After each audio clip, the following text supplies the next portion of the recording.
Right. Moving along again. At the very least, we're gonna see some Metroid soon, if the corpses have anything to say about it.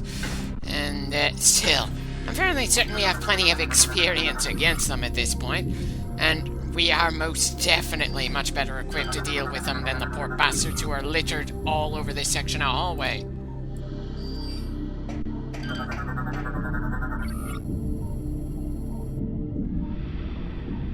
Wait, you mean to tell me this guy shot himself with his own assault rifle? Repeatedly?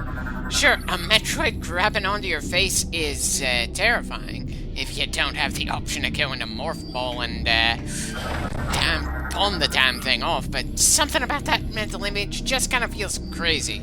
Possibly the fact that my mental image of an assault rifle is something along the lines of an AK-47 or an M4A2, which would be a little awkward to aim at yourself. Whereas in the Metroid franchise, guns seem to be completely attached to the arm of the user. Right. One door we can't get through just yet, and another that we can, which probably means the other door is going to lead us to the multi-target missile.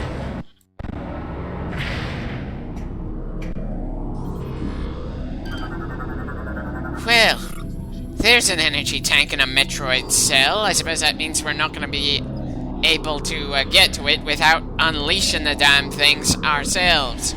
Not that we see any of them yet, but seriously, what other creatures would these guys be putting into that kind of glass?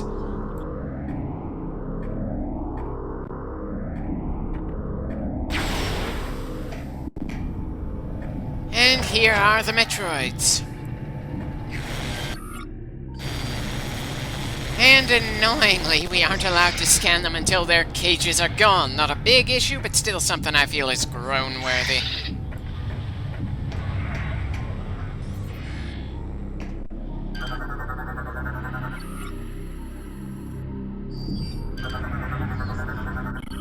And this is the means for us to open the door, huh? We certainly didn't have to look very far for it, but then we barely had to do much in the way of searching in this game anyway. Okay, so opening one door shuts the other. I wish I could care enough to ask why they decided to have something along the lines of an airlock in here, but good God, the environmental storytelling in the 3D games wasn't especially good, but at least the other two games had some good lore entries to make up for it. This game, the story and the lore around it are one of the biggest weaknesses. The graphical improvements from the GameCube games I've got nothing against, but it's not anything that I find absolutely mind-blowing. But then, my eyes have a hard time telling the difference between a PS2 and a PS3 game, and once you get around to the PS4 generation or above, then you have so much detail that my eyes just can't register it all. Graphical improvements stopped being amazing to me a while back, and after a certain point, I just feel that game designers shouldn't bother putting that much of their budget into looking that ultra nice if they can use that money to improve the gameplay, storytelling, and level design.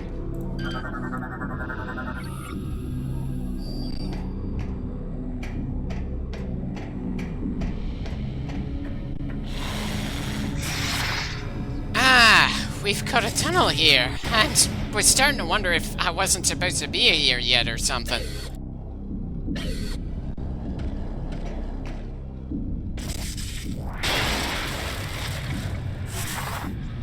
Right, so we can't leave the same way we came in. That's a good sign that we're close to the next major objective, and that it's gonna be the means to open the door.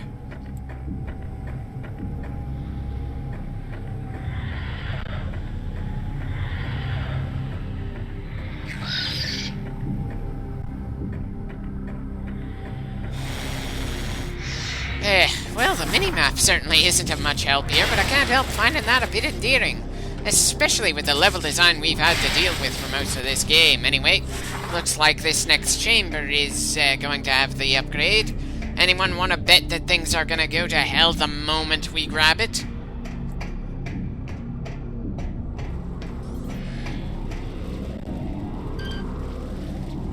Huh. Those little skittering bots from before, then. Right. Didn't think they were going to be dangerous considering how we first saw them. Still, it doesn't hurt to check that sort of thing.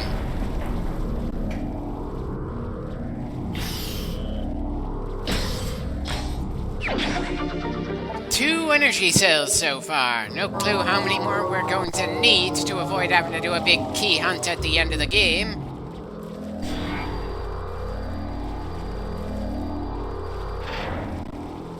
Sorry, can't feel worried about the door shutting behind us, not when the means to open said door is right in front of us.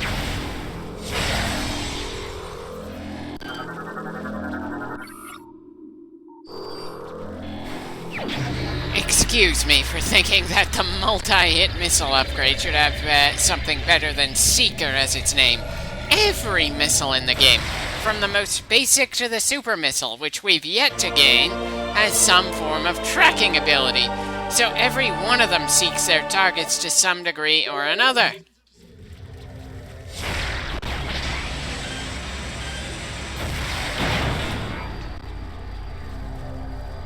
Now that we're out there, time to start worrying about the Metroids that we absolutely had to let loose in order to gain this thing.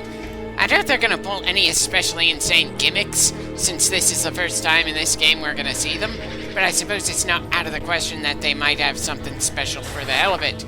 We are 22 clips into this game after all. I'm pretty sure they have free reign to drop the kids' gloves this far in.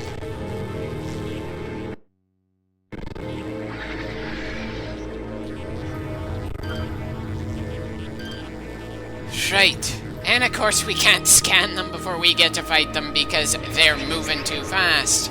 I swear, I felt a lot more creeped out facing them back in the first Metroid Prime, and they always felt better in every appearance of the 2D games.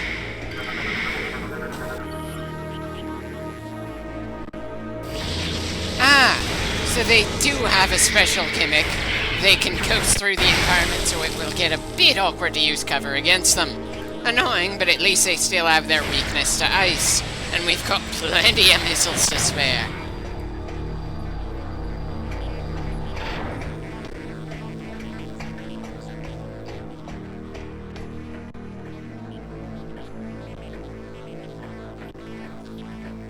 Considering this is a floating building and has no connection to the seed on the surface, how is there so much phazon in here? Or is that yet another question I'm not supposed to ask?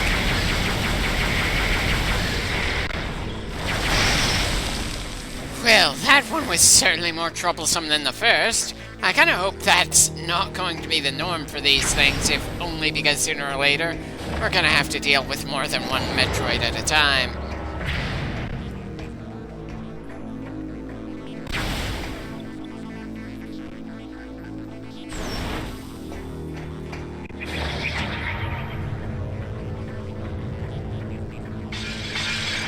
And I just had to talk, didn't I?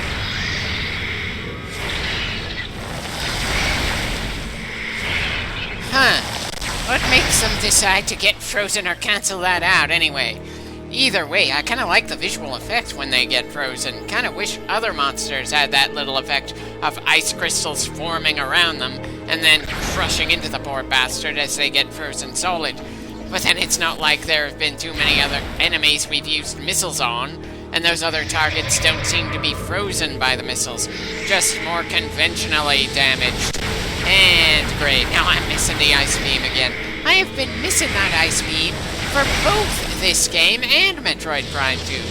They just got a hell of a lot right in the first Metroid Prime, and they didn't really have too much of an idea where to really focus expanding on the foundation that Prime 1 set out. Still, after the sheer amount of time they've had to do their homework, I certainly hope that when Metroid Prime 4 comes out, it uses many of the best aspects of all three games and none of the drawbacks, though maybe that's just wishful thinking on my part. Again, it's been quite a long time since Nintendo released a Metroid Prime game, and while Metroid Dread certainly gave me hope for the franchise's future as a whole, the lack of speed for the Metroid Prime 2 and 3 remakes on top of 4's slow development has me nervous about this particular section of the franchise.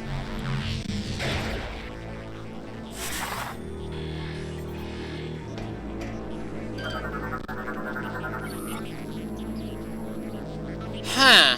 So we don't use the spinner to get that door open again. Bit annoying, but I suppose there's some tunnel that doesn't register on the mini-map nearby.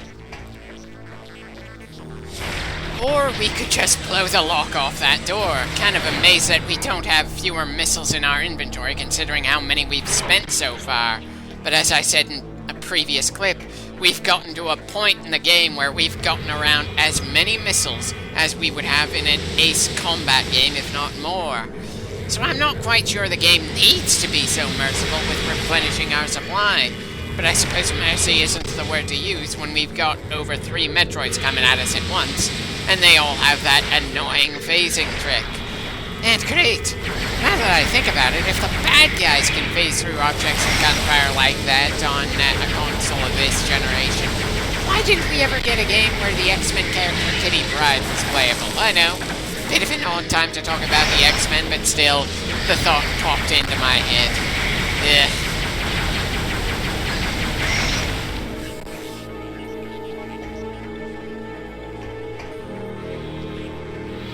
Huh.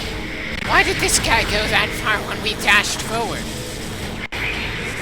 And now part of me is wondering why that Metroid was sucking energy so slowly. That is their entire gimmick.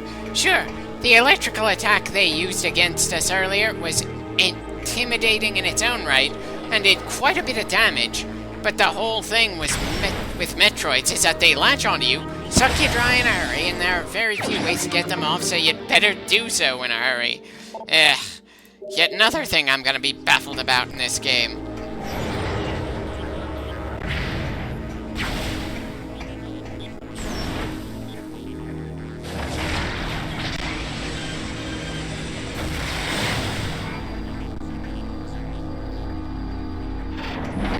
Well, onwards and upwards. I doubt leaving that specific section of this floating city is going to be the last we see of the phazon-affected Metroids. I also doubt we're ever going to be getting an explanation for why some Metroids are affected by phazon in one way, and others are affected in a completely different fashion. Hell, Dax Samus used to be a Metroid back in the first game before we destroyed her original body. We've seen absolutely nothing that looks anything close to what she used to be like.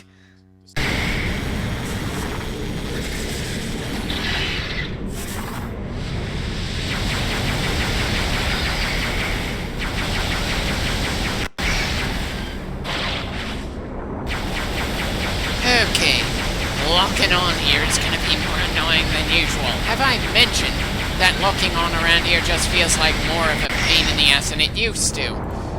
It just feels way too easy for us to lock onto something we don't intend to in this game compared to the GameCube Metroids. And that shouldn't feel like the case considering the control scheme is supposed to help make things more precise.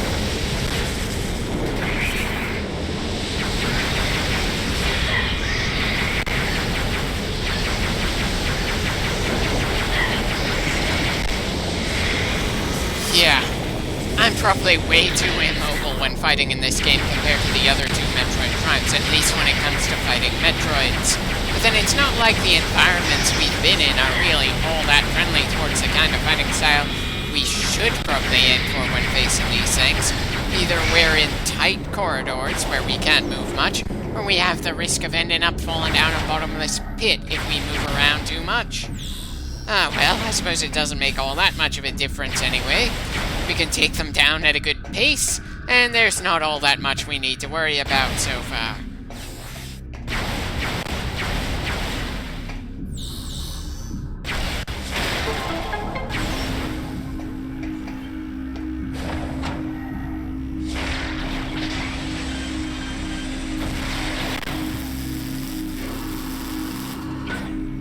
I was expecting to open up a section of the wall, not activate the elevator.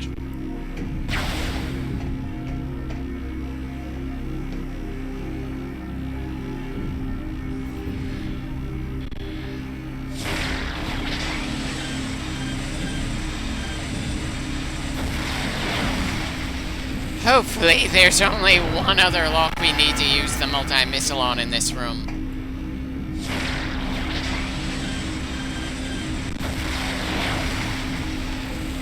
Right. Of course we have to do all 4 sides. Why did I even let myself think that we wouldn't have to do all 4 sides? It's one of those things that I should have known the instant we saw the damn thing. Ah well, I suppose it's not all that much of a delay, especially compared to a lot of the other things where the game kinda grinds down to a slower pace due to the sheer amount of padding. I'm just a little eager to finish off this planet so we can get things over with. I'm not sure I'd say it's the worst location we've ever gone to in the Metroid franchise, but it's certainly in the bottom 3, that's for sure. The absolute worst is probably the bog from Metroid Prime 2, sure. More interesting design in terms of us needing to use the map to figure out what we were doing and plan things out. But good God, it was dreary as hell to look at. The key hunt made us stay there longer than we needed to, and the dark aether half of it was a pretty big pain in the ass. Alicia is a case of some annoying little tasks to slow us down to the objectives that we have been given, but not much really going on to make things drag to a halt. And to be fair, even a generic Cloud City is better to look at than a swamp that's in constant rainstorm.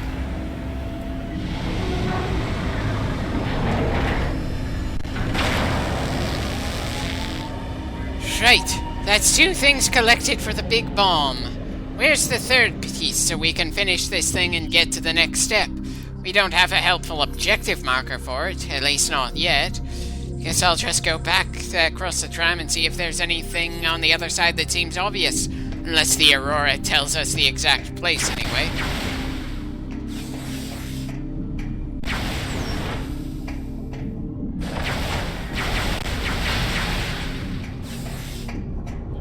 Part of me wants to say it's nice to see the missiles replenishing so fast. The other really wishes I had some better idea of what the chances are of getting missiles or health items is.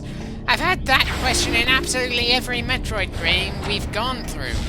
And I'm sure I will continue to wonder that for the rest of the time.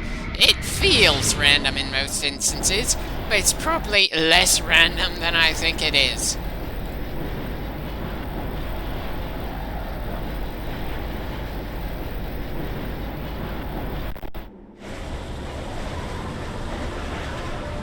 Part of me wouldn't mind it if we found some Metroids on this side of the tram line. Sure, it'd be a bit ridiculous for them to make such a long commute to another part of the planet, but to be fair, Metroids have always been pretty ridiculous. It's part of their charm. There's also the fact that I just don't care about the robots we have to fight around here normally. Hell, even the lore doesn't really seem to care much about them. They've been established as the abandoned synthetic life forms that the Chozo made, and don't seem to have any agency of their own. They don't have any goals of their own outside of trying to figure out what the Chozo wanted to find out about. Granted, it might be unfair to judge this robotic society in the same way that I would the robotic societies in Transformers, The Matrix, or the Geth from Mass Effect. Still, there are some fun ways to make robot civilizations interesting, and this game only hinted at there being a robot society, with no actual evidence to really support that. Similar to Brio, I am more disappointed that the game hinted at something awesome going on and didn't actually try to pull it off on screen than I am that we came here in the first place. There is nothing more frustrating to me than seeing that there was a great idea on the table and for one reason or another is only described to us, never actually shown. It's part of why I'm in no hurry to do anything like the Dark Souls series or Elden Ring. A hell of a lot of the storytelling there is in the lore. Sure, the player character goes through some pretty epic battles, but it's after a vast majority of the story in said world is already finished. What can I say? I'd like to be there for at least part of the cataclysmic conflict that shapes the world later, not show up when the dust has finally settled and people just need to clean out the remaining beasts so a new world can be formed from the shattered remains of the old. I'm not saying that sort of story is innately terrible, just that it's not my cup of tea. It's kinda almost feels like reading the epilogue of Return of the King without reading any of the Fellowship in Two Towers. Not to mention skipping over a significant chunk of Return of the King itself. Maybe not the best way to put it, but hey, that was the first analogy I could think of in this little train of thought. And it's not like we've got a lot of time left in this clip on any other trains of thought before I reach the next save point.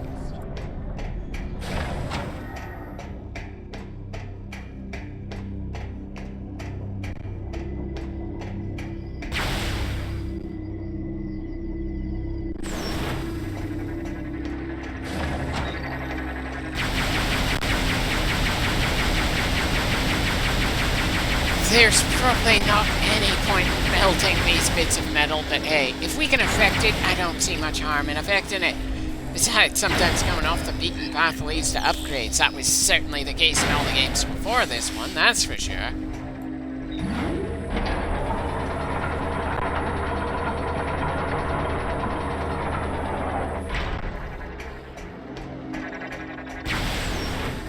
Guess we're going to be using this save station then.